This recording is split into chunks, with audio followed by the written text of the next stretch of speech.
Growing alarm on Capitol Hill today as lawmakers warn of potential election interference in the upcoming midterm elections following Donald Trump's calls to nationalize the elections. The FBI seizure of 2020 voter rolls in Fulton County, Georgia last week, and new reporting that DNI Chief Tulsi Gabbard seized election machines in Puerto Rico. Democrats are spelling it out for Americans. Unfortunately, it appears there may be a coordinated effort to try to interfere in the 26 midterms. They may even start to interfere prior to in the primaries, or in a state like mine where we may have a statewide referendum on redistricting. A year ago, I didn't believe this was possible. But this kind of action on seizing voting records, the potential of ICE trying to intimidate registered voters from showing up at polling stations in an intimidation move.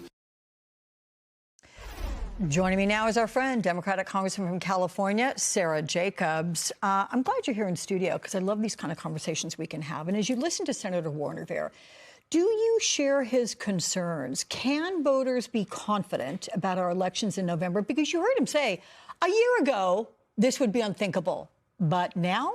I mean, look, the idea that someone like Senator Warner saying this should make us all concerned because he is not someone who just says these things lightly. And I do think that Donald Trump does want to interfere with the election. I think that's clear in what he said about nationalizing the election. I mean, we saw him do it in 2020, right? He literally tried to overturn the election. And frankly, we can't trust Mike Johnson because he literally was the legal architect behind the effort to overturn the 2020 election. But I also think it's important to remember that our election system is actually very resilient. So, Alex, you know, I worked in post-conflict countries. I worked on electoral violence. And actually, the fact that our election system is so distributed that it's each state and each county within each state that runs the election, that actually makes it harder for Donald Trump to really be able to do many of these things that he wants to do. Yeah, but what about if he just, as we worry, when you see where ICE is, and then you have Caroline Leavitt responding to something that Steve Bannon's putting out there, like, hey, here's what we need to do. Let's put ICE agents there around our polling places. And then she says, you know, I can't say that that's not going to happen. What if that happens? Because you know what that will do. That will intimidate voters from going to the polls. They don't want to get arrested and taken to Dilley, Texas. Yes. No, look, I think they're going to try everything that they can. Right? We know that Donald Trump wants to interfere. He wants what he wants, and he doesn't care if it's not the will of the people. I have been heartened to see some Republicans start to stand up and say to Donald Trump that he can't do that. He can't nationalize elections. He can't do this. But we need more of them to do it, because at the end of the day, they're the ones who can stop this. And then, frankly, we need to win by so big that they can't cheat their way out of it. How likely is that, do you think, in the tenor of things? Because, as you know, what are we, 9 months, I guess, before the election, which is an eternity in politics. It is an eternity, but what we've seen in every special election, what we've seen in all of the polling, is that people understand how bad what Donald Trump and Republicans are doing, and they want a check on Donald Trump's power. And so I feel very confident, actually, that we will win the midterms and we will win them big. Okay. Politico reports that the White House will be voting on the Republican SAVE Act this week. That requires voters to show proof of citizenship when registering and an ID when voting.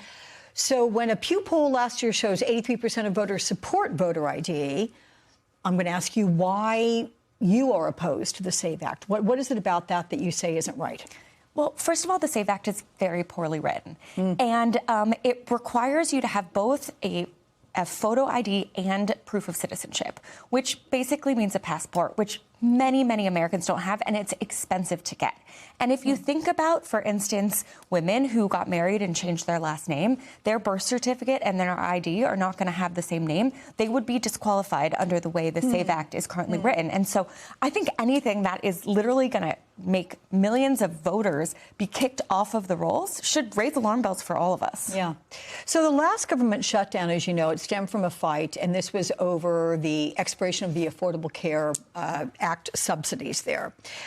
Negotiators say that talks to restore these subsidies, they are DOA. That's what they're saying. So essentially, you have both parties heading into the midterms now. Neither one has anything to say, we won, we can say that we brought this to the voters. So who will win on campaign messaging on this act when you have so many people paying exorbitant amounts of money right now for health care because they didn't get the tax subsidies. Yeah, look, I think that voters understand that Democrats fought hard to get the tax subsidies and that Democrats are taking seriously this crisis that we're having about things just being, frankly, completely unaffordable. And we are now working on what our affirmative, bold agenda is going to be, where we are going to show real plans on what we will do around housing, around childcare, around healthcare, because the American people don't want us to just be against Trump. They want to know what we will do for them and that we take seriously and understand what they're going through. And we're working on our plans to roll that out. So January comes, Democrats retake the House. What is top of mind for you? What's first on the agenda that you need to tackle? And I will tell viewers that as you were getting settled and mic'd up in the commercial break, there are so many issues. So is there one that is most prevalent, top of mind for you? Yeah, I think we both need to have very real, rigorous oversight of Donald Trump and his administration and do real investigations. And at the same time, I think we need to put forward big, bold things to address the cost of living. In my mind, particularly, something really big and bold on housing and something really big and bold on childcare. Okay. Sarah Jacobs, I'm just going to say my Cali girl. It's all good. Thank you for joining me here in studio. So good to see you. Thanks for having me.